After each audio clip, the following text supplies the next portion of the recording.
Today I'm going to speak about the Trump administration in the United States and the prospects for U.S.-Ukrainian relations under the Trump administration. And I should begin by saying that what I'm giving you today are my impressions. Thank you.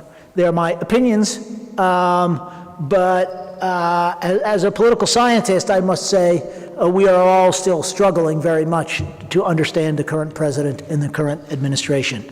So these are really my impressions. But it's an important topic, even if we are not very confident that we understand Mr. Trump or his administration's policy.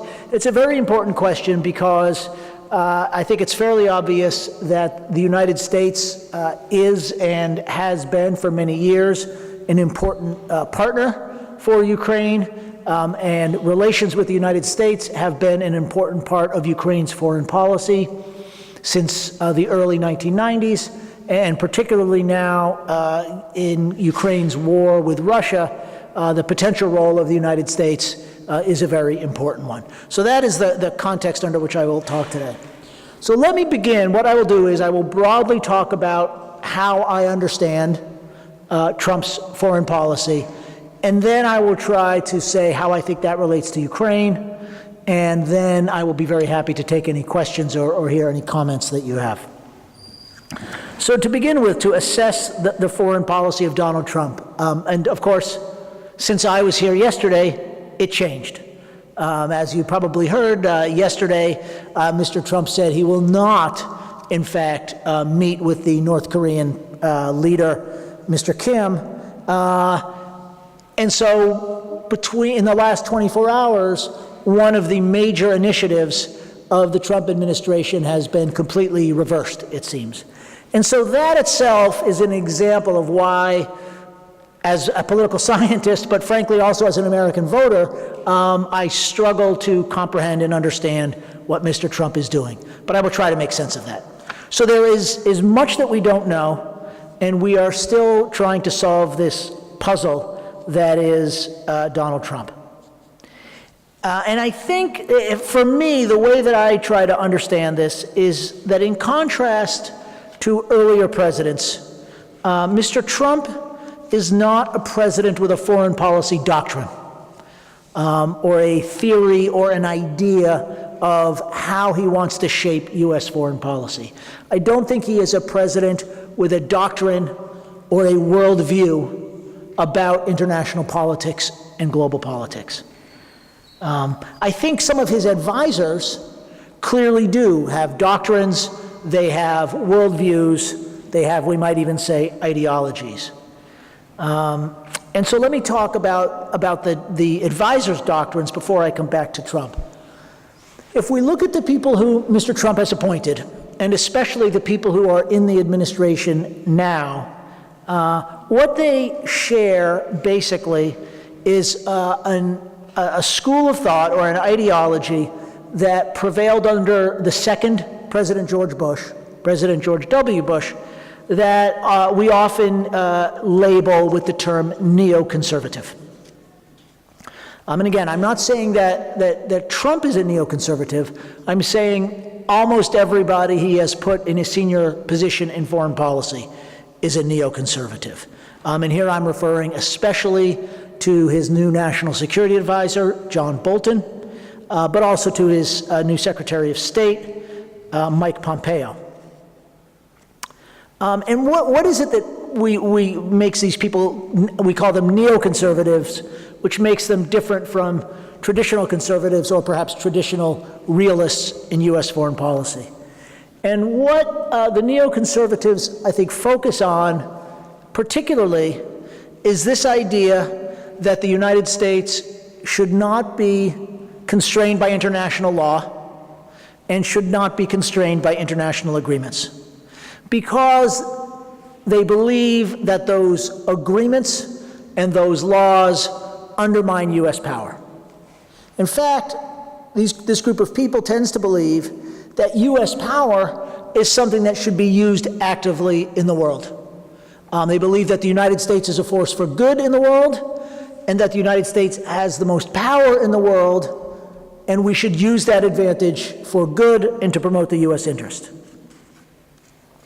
Now, there is some tension then between this neoconservative approach and the other things that have driven Mr. Trump's administration. The neoconservatives tend to advocate a very active policy abroad.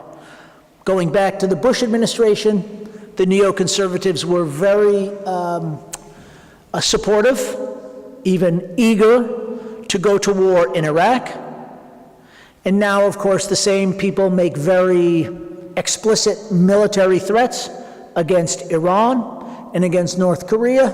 And essentially, they believe that military force is something to be used, not just left as a potential. That conflicts to a large extent with Trump's own instincts, which are very isolationist. He was very much a critic of the war in Iraq, and he uses this phrase over and over again, America first. And so there's a question of how you reconcile a very activist foreign policy with Trump's isolationist instincts and frankly, with the opinions of a lot of his voters who he wants to keep happy. And I'm not sure you entirely do reconcile those things, but I think the way that Trump fits it together is that we make, rather than having American power as something that everybody knows exists, so you don't have to talk about, he does talk about it. There was a president in the early part of the 20th century, over 100 years ago, named Theodore Roosevelt, who said, the most famous thing he said was, speak softly, but carry a big stick.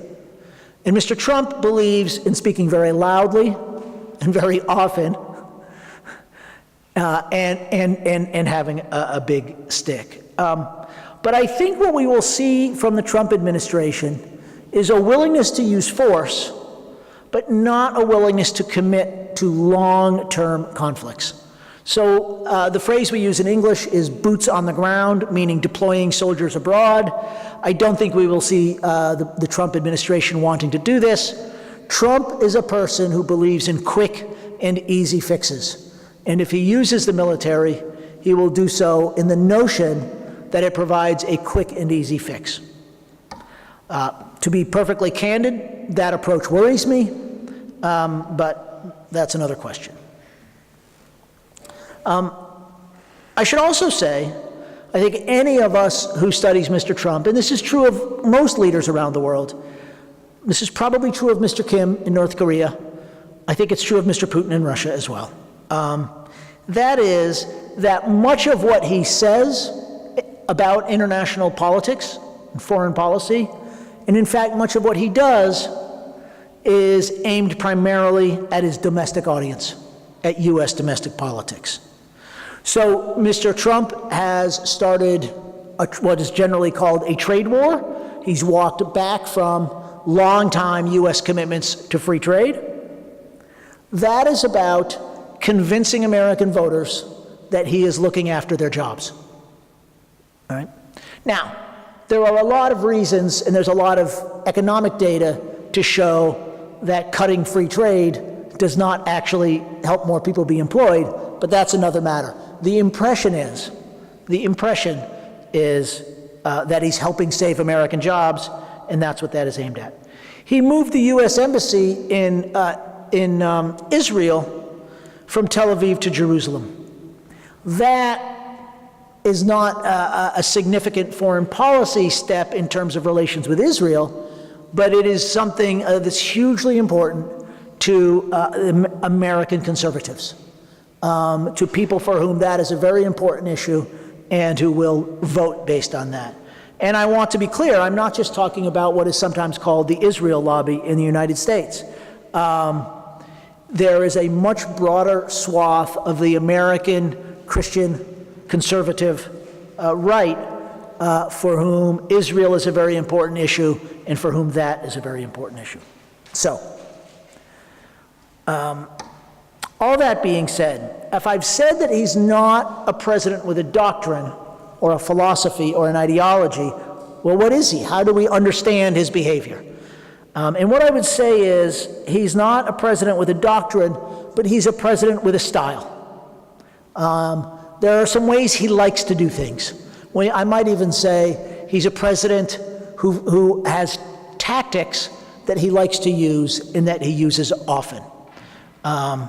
So I don't think he thinks strategically. I don't think he looks at the big picture. He doesn't have the patience to understand the big picture, but he does have an approach. So he has maybe no overarching vision or goal, and yet he feels like he knows what to do. He fights battles with his enemies, and when I mean his enemies, I mean mostly his domestic political enemies. He tries to win those battles, and then he moves on. And if he can't win the battles, generally what he does is to declare that he has won them and move on. So that's, that's a sort of a summary, but let me add something to that. Mr. Trump, as you probably know, spent much of his career in real estate, in building buildings and buying buildings and selling buildings, mostly investing other people's money. He wrote a book many years ago, which is a fairly popular book in the United States, and it was popular long before he ran for president. And the book is called The Art of the Deal. How many of you have heard of this book? Has anyone heard of The Art of the Deal? Okay. This is Trump's book about how he negotiates. And I think, without being too simplistic, I think that approach, The Art of the Deal, tells us a great deal about how he approaches foreign policy and why he thinks he's so good at it. He thinks that dealing in foreign policy is about making deals. And he thinks that he's Donald Trump, and he's very good at making deals. So he must be very good at foreign policy. He sees himself as a great bargainer and as a great deal maker. And so some of what he has done is to reject earlier deals because he thinks he can negotiate a better deal. He says that the trade relationship we had with China was a bad deal. The Trans-Pacific Partnership was a bad deal. The deal with Iran was a bad deal. And he thinks that he, Donald J. Trump, can make a better deal because he's Donald Trump. So he welcomes then opportunities to do that. And North Korea, I think, as an example of that. Now, I should also say that something that Donald Trump likes to do is to put his name on things. He puts his name on hotels, he puts his name on apartment buildings, he puts his name on golf courses, he put his name on a university. And I'm sure I'm missing many things. And this too, I think, it helps explain why he has rejected so many of his predecessors' policies. He wants to replace them, just as he knocks down buildings in New York and builds a new building that says Trump on it. He wants to knock down other people's policies and put new policies in their place that say Trump on them. Okay, so that's a very general sense. Let me then talk about the specific bargaining style that I think comes from The Art of the Deal. And I should say it begins with controlling the agenda. This is, again, a basic negotiation strategy that you learn in any course on bargaining. Control the agenda. Trump is a genius at controlling the agenda. And he's a genius at it because among politicians, he figured out a way to do it that others had not figured out. And that is called Twitter. Presidents for years, since the advent of television, have been figuring out how to use television, and even before that, how to use newspapers to reach their audience. And because every time a president appeared on television, Newspapers had to write about it. Every time the president gave a speech, newspapers had to write about it. Television had to talk about it. Presidents have always had an ability to control the agenda. But with Mr. Trump, his ability to use Twitter and the fact that people follow him on Twitter, and his ability by saying outrageous things on Twitter to garner attention means two things, really. One, the obvious one, is that he is shaping the debate every single day. He is controlling the information space. But the other, and this is very important to somebody like Trump, is he has eliminated the newspapers and the television from importance. Because now he goes straight to you and me. Last night, I'll tell you just a funny story. Last night I went to watch the Women's Champions League final down at Dynamo Stadium, and I found myself sitting next to a guy who was from Kiev but lives in Toronto now. And we got talking, and he said, oh, Trump just got rid of this agreement with North Korea. He said, I just saw it on my Twitter feed. And the point is, being an old person, I still think I need to get my news from news sources. Trump doesn't have to deal with the newspapers anymore if he doesn't want to. He doesn't have to deal with television. He only deals with television he likes. The point I'm getting at is he now goes directly to the voters. He sends out these tweets, and now, right, the newspapers and the television channels are talking about what Trump tweeted this morning. So now he is deciding what the newspapers cover. And he's very, very effective at it. And so when he says these crazy things on Twitter at 5 o'clock in the morning, right, we think he's being crazy because he's crazy. He is crazy, as we say in English, he's crazy like a fox. He is very sly. Those things come out at 5 o'clock in the morning because when they come out at 5 o'clock in the morning, they will drive the news cycle for that day in the United States. All right? When people start listening to radio on their way to work or watching the morning news programs in the United States, they will be talking about what Trump tweeted 2 hours earlier. Okay? So I don't think we should make any claims about Trump being a great thinker or a great mind. Just as I would not have said that George Bush was a great mind. But like George Bush, Donald Trump has a very keen sense of what I would call retail politics. That is to say, of simply how to connect with people. He's very, very good at it. Okay. So let's then move to his bargaining style. What is his art of the deal? Well, the first thing to do, if you're going to make a deal, if you're going to sell somebody an apartment building or buy a piece of land from somebody or have a nuclear deal with North Korea, the first thing you do is you try to knock them off balance, right? And so you do this. You put both hands right here and you shove them back because now they're off balance. And so he does this verbally, right? He says these outrageous things like, I'm going to bomb you, we have the most nuclear weapons, we're going to destroy your economy. He says something outrageous. So the very first thing that happens is he has the other side saying, right, boy, I hope I don't end up in a fight with the United States. Or I hope this guy doesn't attack us. I hope he doesn't destroy the World Trade Order. And so what do you do then? You say, well, I'm going to do something to try to get him to cool off a little bit, because I do want there to be a deal, right? So in the case of North Korea, they send a message through South Korea that they'd be willing to negotiate. In the case of China, China reached an informal agreement a week before last, I think, that said we will take steps to reduce our trade surplus with the United States. Now, of course, I think he's expecting the same thing on Iran. He is expecting that the Europeans and Russia will, in order to keep the United States within that agreement, will agree to a much tougher agreement. I actually think that's a lot of what this is about, is trying to get a tougher set of sanctions on Iran.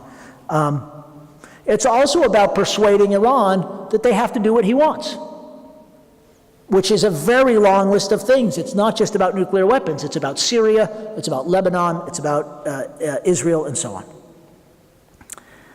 Does this work? In some cases, it might. It might. So if somebody really wants a deal, and you can convince them that you're not that interested, they might take a step to make a deal. And then, before you've even done anything, right, they've made a concession. So Trump can already, if he wants, declare victory because China has said it will try to reduce its trade deficit. Now, of course, the Chinese are shrewd bargainers too, and they're very good at making promises that maybe later don't amount to very much. So let's particularly focus on North Korea. Trump was able to get North Korea to say, let's talk, and then he said, okay, we'll talk. And then the North Koreans said, but don't think we're going to make any concessions. And then he said, well, then we don't want to talk. And so now it's off. And of course, in the last few days, he and others in his administration have been making some very, very strong threats toward North Korea.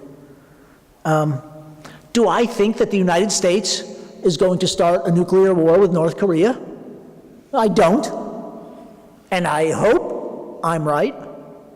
But again, from his point of view, he now has people around the world thinking about a nuclear war between the United States and North Korea and worrying about a nuclear war between North Korea. And in a way, that's what he wants us to do.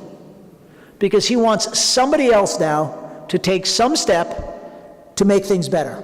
And he assumes that that will be a step by North Korea, some kind of concession on North Korea, for which he will then take credit. Now, I'm not sure that I think that's really going to work with North Korea. I think Mr. Kim, again, has his own bargaining strategy, and in fact, I think he's a fairly similar bargainer to Mr. Trump, but I'm not an expert on North Korea. But with others, I'm more certain that it won't work. In the case of Iran, and we'll talk more about Iran, but in the case of Iran, and I stress again, I'm not an expert on Iran, but the people who are experts on Iran are pretty united in saying the effect that this will have on Iran is to weaken the moderates in Iran, right? The people who negotiated the deal with the West and Russia now look, in Iran, now they don't look good. They look like they negotiated a bad deal because they gave away a lot of things, and now Trump has thrown the whole deal out the window, and they're going to lose the benefits. So ironically, the effect of this in Iran will likely be to strengthen the hardliners who are the ones that are pushing the policies that Trump wants changed, right? I think you understand what I'm saying. He's undermined the people who might want to actually strike a deal with the United States. All right. But nonetheless, that is his bargaining strategy, is you push people back and you wait for them to make concessions. Another thing I would say about his style in foreign policy is that Trump sees himself and has presented himself as a man of action. When he ran for president, he made promises. And a lot of those promises, a lot of people thought were crazy. And people said, they're just promises in a political campaign. He won't really do those things. We all know politicians often don't fulfill their promises, so he won't do those things. But he is doing some of those things, right? Even if they are crazy. And moving the embassy is a very good example. He moved the embassy in Israel, and everybody said he wasn't going to do that.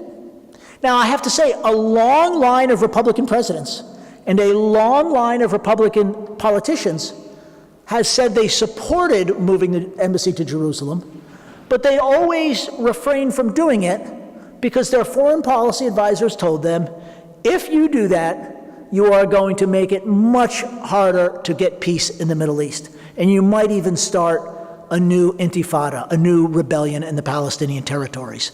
So even though presidents have said they've wanted it, prudence, pragmatism has made them not do it. Trump has said, we're going to do it, and they did it. And of course, there was immediately violence. The same thing is true with the Iran deal. Many Republican politicians have said they don't like the Iran deal, but they never took the steps that the Congress could have taken to actually kill the deal. Right? It was much better to criticize Obama, but to leave a deal in place that most people thought was better than the alternative. All right. So he does things. And I should point out, among some of his American voters, that's very popular.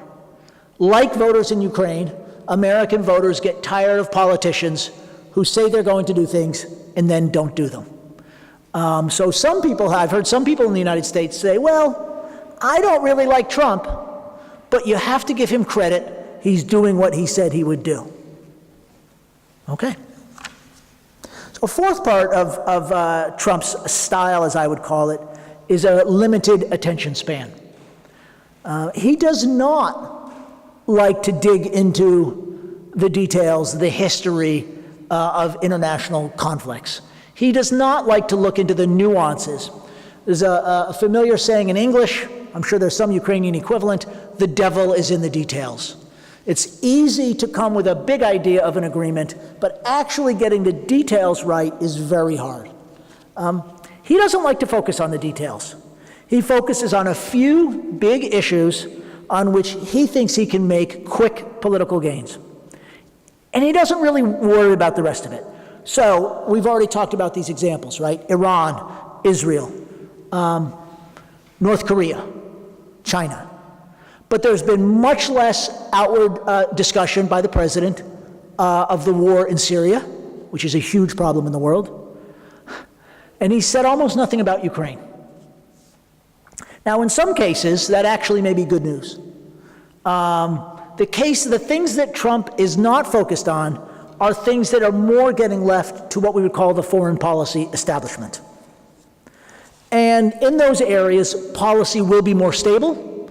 There will be more continuity because the establishment, the institutions, tend not to change as quickly, and they tend to be much more careful, in part because people in the bureaucracies, in the State Department, in the CIA, and the Defense Department, who have been working on these issues for a long time, recognize the devil in the details, and that there are not quick, easy fixes to some of these things. More broadly, though, let me speak about his relationship with what we call the establishment, or what he calls the establishment. He actually has an intense hostility to the foreign policy establishment. He's been talking about this for many years.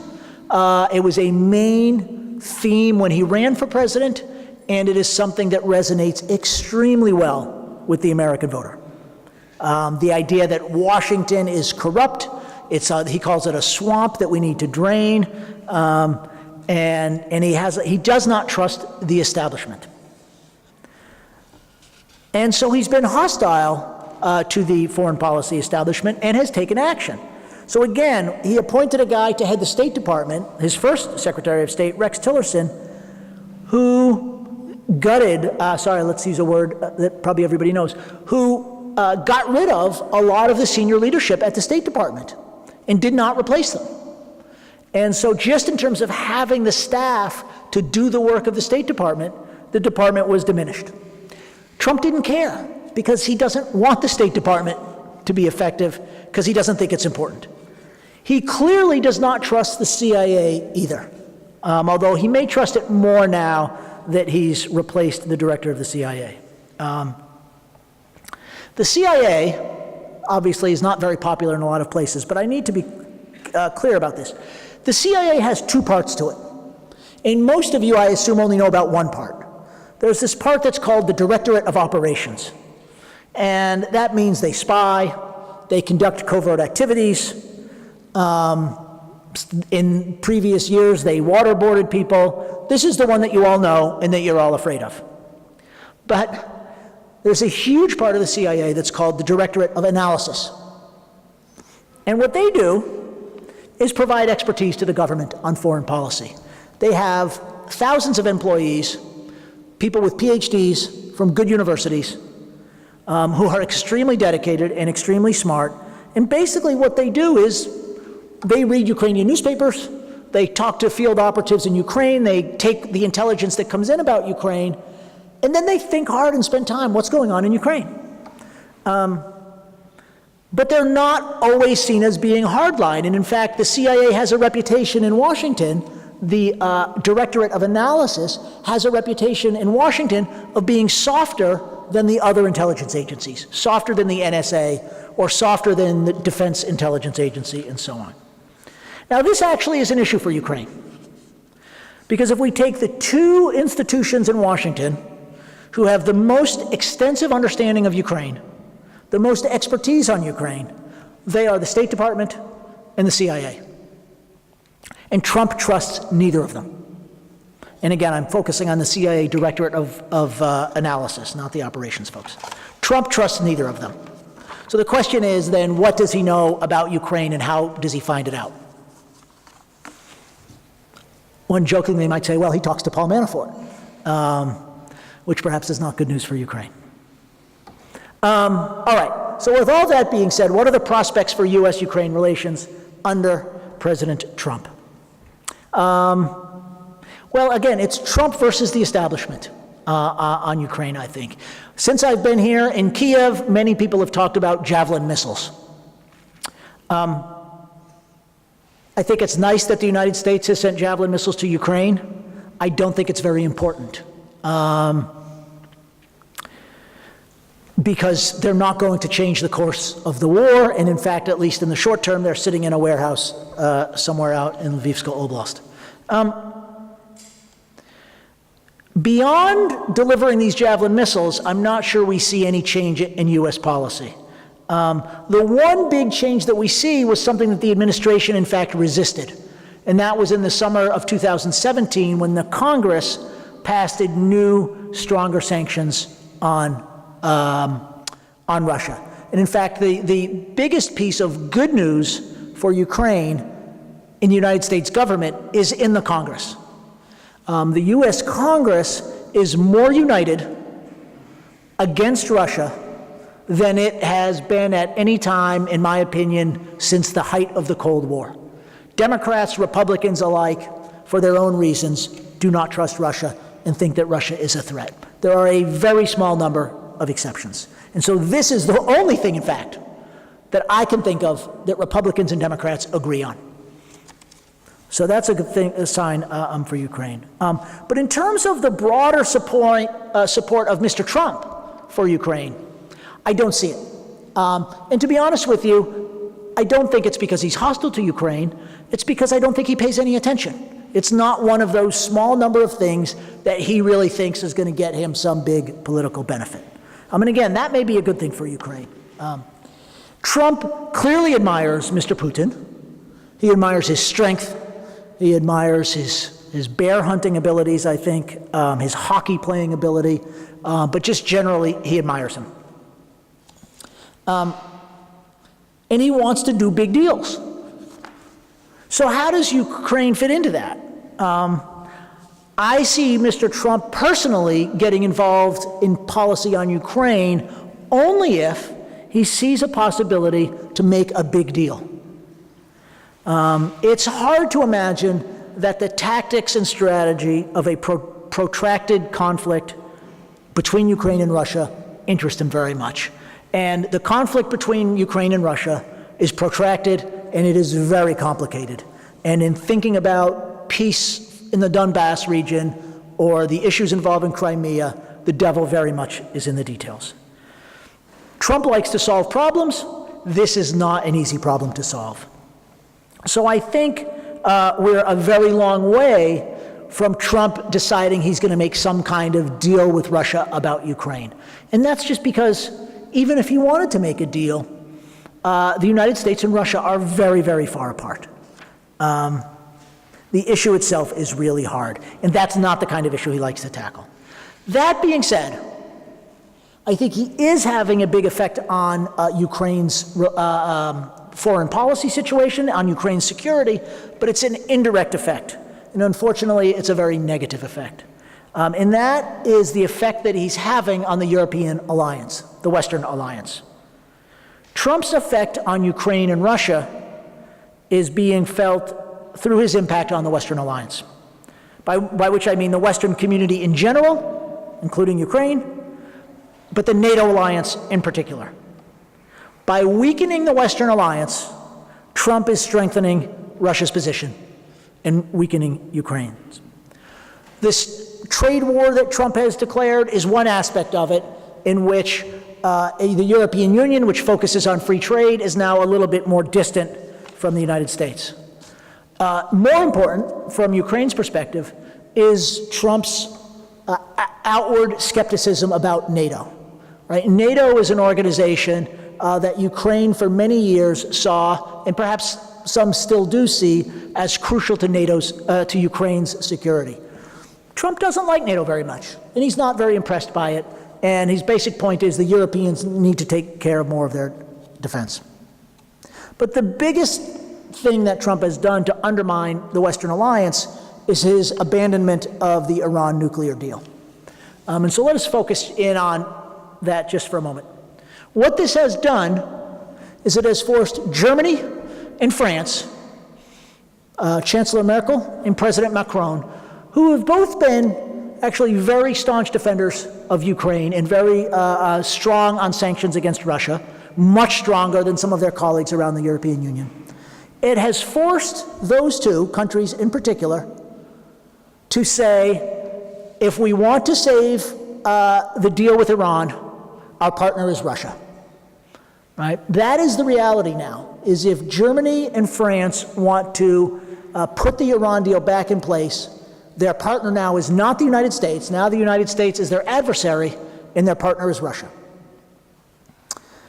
You can imagine nothing could possibly make Mr. Putin happier. So recently, Chancellor Merkel was in Sochi, meeting with Mr. Putin, and the German newspapers essentially said that a German reconciliation with Russia is now Merkel's policy. She recently gave the final go-ahead to the Nord Stream 2 pipeline, which is very good for Germany, very good for Russia, and very bad for Ukraine. So that's my concern about the substance of Trump's foreign policy as it affects Ukraine, is not what he does directly about Ukraine, because I don't think he cares, but the damage that he does indirectly through the European alliance. So what does this mean for Ukraine? I suspect that the joint U.S.-European resolve to stand up to Russia is likely to continue to weaken. I've already talked about France and Germany, but of course Italy has a brand new government that looks entirely content to be friends with Mr. Putin, and many of the other European governments seem inclined to go in that direction as well. So the U.S. and European resolve on Ukraine and Russia will not completely erode, but it seems to be weakening, and that gives Russia much more incentive to wait and hope that 2 years from now, or 5 years from now, or 10 years from now, Europe will stop caring, rather than actually trying to resolve the conflict. I think Russia probably believes that if it is patient and doesn't do anything else aggressive, in a few years the sanctions will be gone and it will be back to business as usual. We'll see.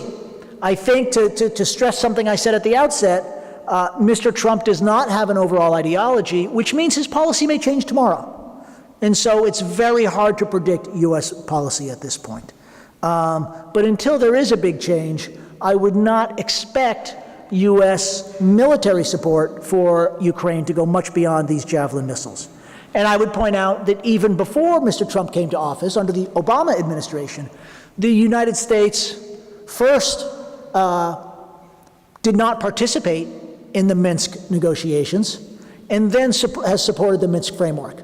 And in my opinion, the Minsk framework is not a particularly useful one for Ukraine.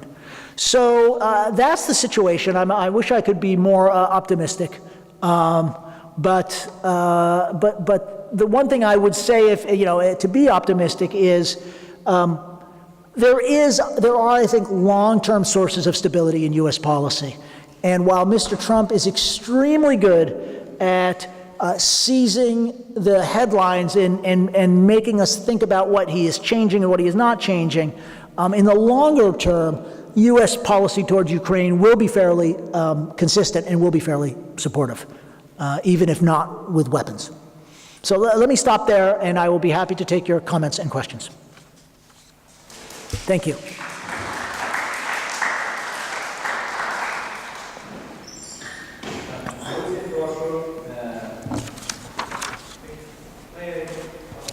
Yes.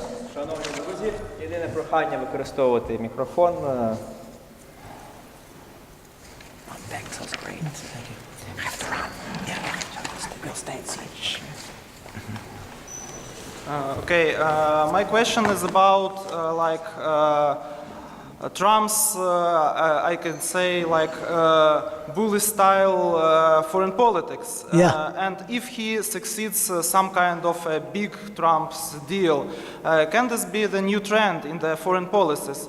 Perhaps some other countries will take this bullying policy as well and try to negotiate with each other the same way. How do you think about this? It's a good question. If bullying succeeds for Trump, will others try it? Well, I guess if it succeeds, maybe. But there are only a few countries that at least can claim to have enough power to be the bullies.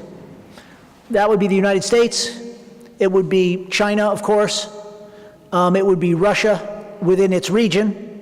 It might even in some contexts be some smaller countries. Within some contexts, Germany is very powerful within Europe and so on. But I think what China has decided is that it's much better to speak softly and carry a very big stick, and frankly, a very big wallet. Their strategy has been just the opposite, which is to gather power and build power without anybody noticing. At the same time, if you talk about bullies and this kind of strategy, some of it may have been learned by Trump from other people. And here I would think about Mr. Putin. Mr. Putin has said some fairly aggressive things, right? Especially as they relate to Ukraine. But most recently, he bragged about a missile of infinite range and so on and so forth. And he started throwing bigger military parades. As I think you're aware, Mr. Trump has decided he wants to have a big military parade. Right? That's not something he invented. That's something that the Russians have been great at for decades. And the thing that inspired him, actually, was a French military parade. So all that being said, I think we see some of this in general anyhow. But I think even if it works for Trump, I think many leaders around the world might not think it will work for them in foreign policy. But there is a much broader trend, of which Mr. Trump is only part, that goes by the label populism, although it's never clear exactly what that word means. But I do think that what it amounts to, I'll just say this, the tactic of very short, very clear, very black and white statements that excite a particular part of the voting base, and releasing statements like that outside of the regular media and outside of traditional ways of speaking about policy is a tactic that is growing around the world. And I don't think Trump invented it as much as he learned about it from others. But if you look at Hungary, Poland, France, the far right in France, the Brexit campaign in the UK, these kinds of tactics are just growing around the world, and it has to do with the nature of modern media, on which I'm not an expert. So that's a long answer. I apologize. Okay. If nobody Please. has another question, so I'll ask the second one. Concerning Ukraine and the US. I've heard an opinion that, as you said,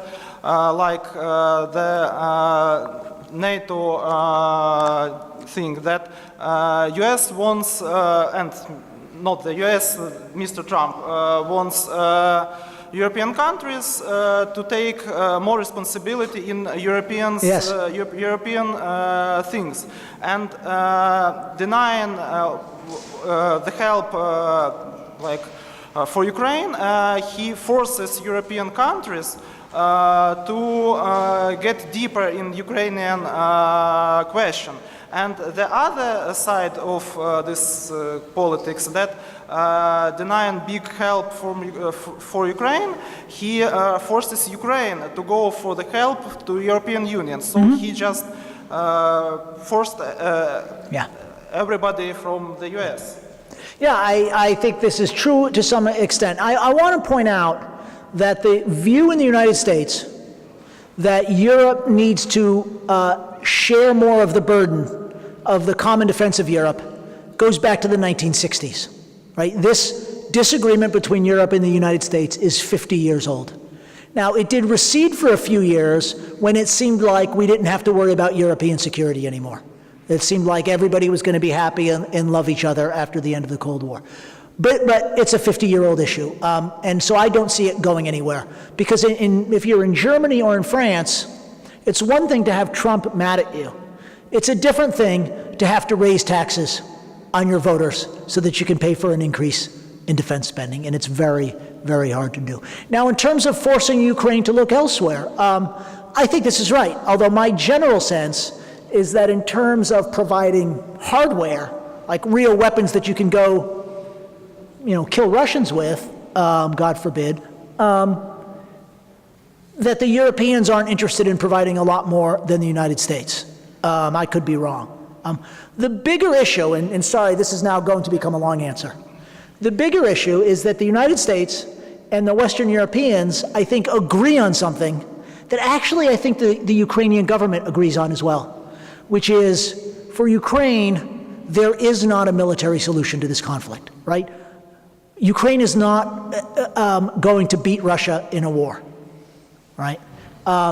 So the goal of any armament campaign for Ukraine is not that Ukraine is going to be able to defeat the Russian army and take back Donbass and Crimea, because I don't think there are enough weapons for that, and Europe does not want that kind of war, right? And Ukraine does not want that kind of war. I think the goal is twofold. One is symbolic. It's simply symbolic to say the United States is backing Ukraine. And the idea then is to say something to Russia about the United States resolve. How much that gets communicated, I don't know. The other point, of course, is not to take the territory back, but to deter Russia from taking more territory, right? To increase the cost of any subsequent effort by Russia to take Ukrainian territory. And because we don't know what Russia's intentions are, that is probably important. But I don't think the United States or the Western Europeans want to give the Ukrainian government any reason to think, number one, that there is a military solution to this conflict, or number two, that if Ukraine does something to reignite the war, that the United States or the West will come to their rescue, because that would be a mess, because they will not. You should be convinced of that, if nothing else. Okay. Thank you. Thank you. Good questions. Yes.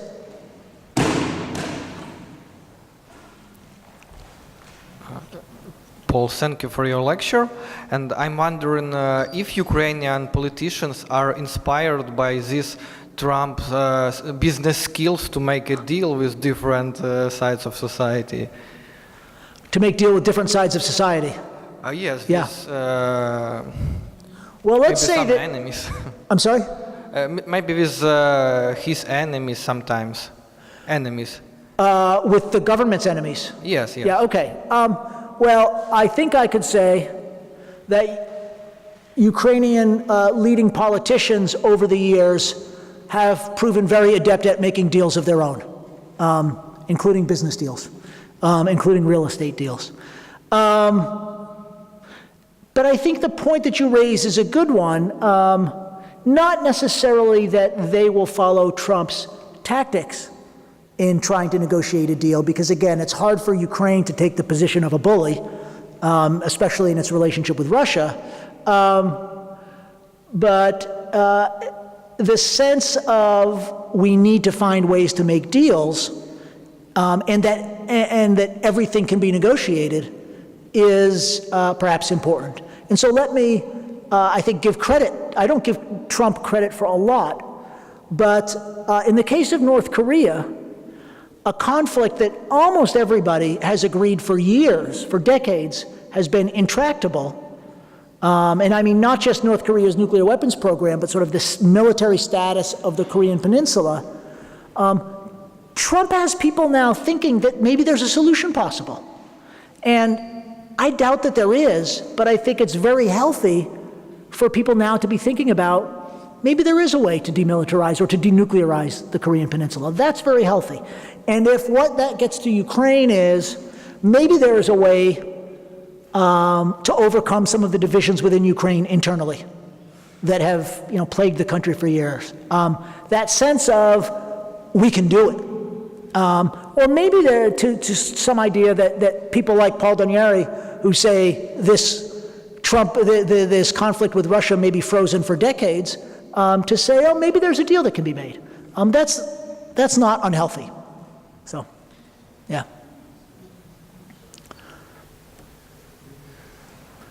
Anything else? All right. Well, oh, are we ready? Yeah. Well, thank you very much.